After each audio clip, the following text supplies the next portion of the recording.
বর্ষার সময় সাপের উপদ্রব অনেক বেশি বাড়ে। কতটুকু সচেতন এই সাপের ব্যাপারে?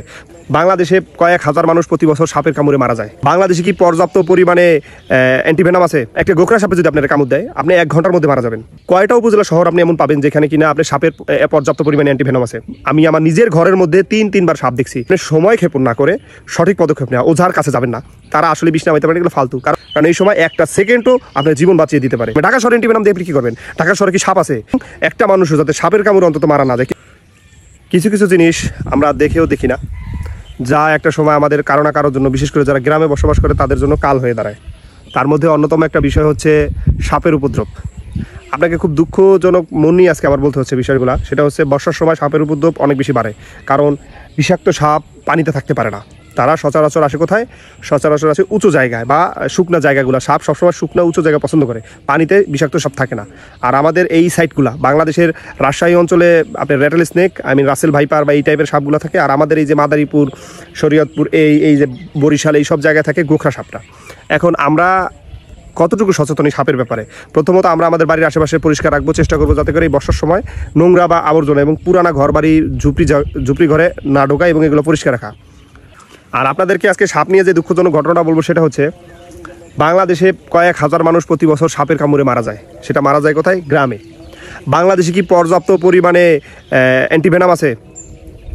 বাংলাদেশে বেক্সিমকো, স্কোয়ারের মতো এত বড় বড় কোম্পানি, অথচ বাংলাদেশ সরকারও কোনো চাপ দেয় না, তারাও কোনো পদক্ষেপ কিন্তু নেয় না। কি হয়?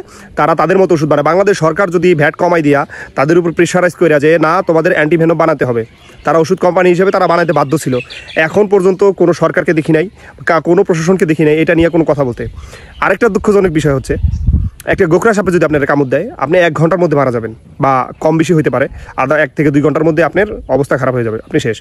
সেই ক্ষেত্রে আপনার এই সাপগুলো কামড় দেয় কোথায়? দেশ গ্রামে, ঝোপঝাড় গ্রাম, যেখানে জঙ্গল আছে। সাপের অভয়াশ্রম হচ্ছে জঙ্গল এরিয়ায় বা যেখানে সে লুকায় থাকতে পারে।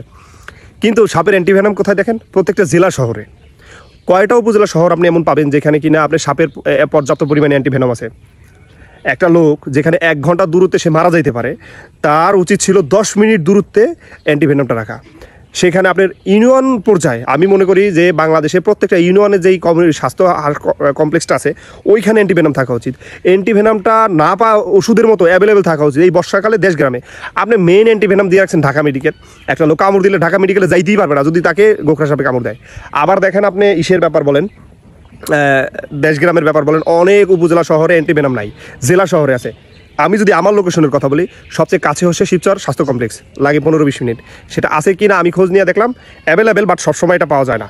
তারপরে জেলা শহর মাদারীপুর, সেখানে যাতে অ্যাটলিস্ট যদি মোটরসাইকেলও টান দেয় 1 ঘন্টার উপরে লাগবে, 1.5 ঘন্টা বা 1.25 ঘন্টা লাগে। আর ঢাকা শহরে এখান থেকে প্রায় 2.5 ঘন্টা 3 ঘন্টা সময়ের ব্যাপার।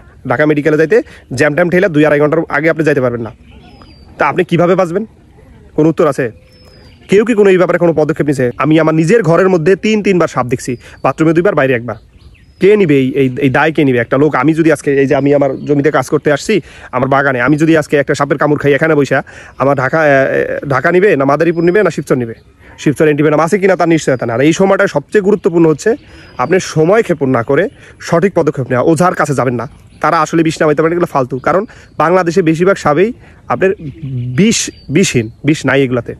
গোখরা সাপটা স্পেশাল, এটা হলো সবচেয়ে ভয়ঙ্কর, এটা থেকে সাবধানে থাকবেন। এটা কামড় দিলে মানুষ মারা যেতে পারে। কিন্তু এখন পর্যন্ত দেখলাম না কোনো একটা সরকার বা কেউ এই ব্যাপারে কোনো উদ্যোগ নিছে, বা কোনো একটা ওষুধ কোম্পানিরে কাউরে প্রেশারাইজ করছে যে তুমি অ্যান্টিভেনাম বানাইতে হবে। তুমি বাংলাদেশের যেই সাপটা কামড় দিবে সেই সাপের ভেরিয়েন্ট, আর ইন্ডিয়া থেকে যদি আপনি আমদানি করেন, অনেকটা দেশে আমদানি করেন, সেই সাপের কামড়ের ভেরিয়েন্ট এক না। আপনি বাংলাদেশের সাপ দিয়া, ঘোড়ার গায়ে কামড় দিয়ে কীভাবে যেন এটারে অ্যান্টিভেনামটা তৈরি করে বিভিন্ন ওষুধ কোম্পানি বা বিভিন্ন প্রাইভেট কোম্পানি এগুলো বানায়, কেন আপনি প্রেশারাইজ করতেছেন না? অথবা আপনি সরকারিভাবে কেন ওষুধ তৈরির কোনো পদক্ষেপ নিতেছেন না? অবশ্যই প্রত্যেকটা ইউনিয়ন পরিষদের স্বাস্থ্য কমপ্লেক্সে এই অ্যান্টিভেনাম থাকতে হবে। এটা থাকা অত্যন্ত জরুরি দেশগ্রামে। ঢাকা শহরে অ্যান্টিভেনাম দিয়ে আপনি কী করবেন? ঢাকা শহরে কি সাপ আছে? আপনি অ্যান্টিভেনাম দিয়ে কি বানায়, শরবত বানায় খাবেন? অ্যান্টিভেনাম দরকার দেশগ্রামে। আপনি প্রত্যেকটা ইউনিয়ন পরিষদে, ইউনিয়নের স্বাস্থ্য কমপ্লেক্সে রাখেন। উপজেলা স্বাস্থ্য কমপ্লেক্সে স্পেশাল একজন থাকতে হবে, 1 থেকে 2 জন স্পেশাল ডাক্তার থাকতে হবে, যে কিনা এই সাপের সম্পর্কে অ্যান্টিভেনাম থেকে শুরু করে এই প্রত্যেকটা বিষয় সে ভালো ধারণা রাখে। আদৌ কি আছে আমি জানি না।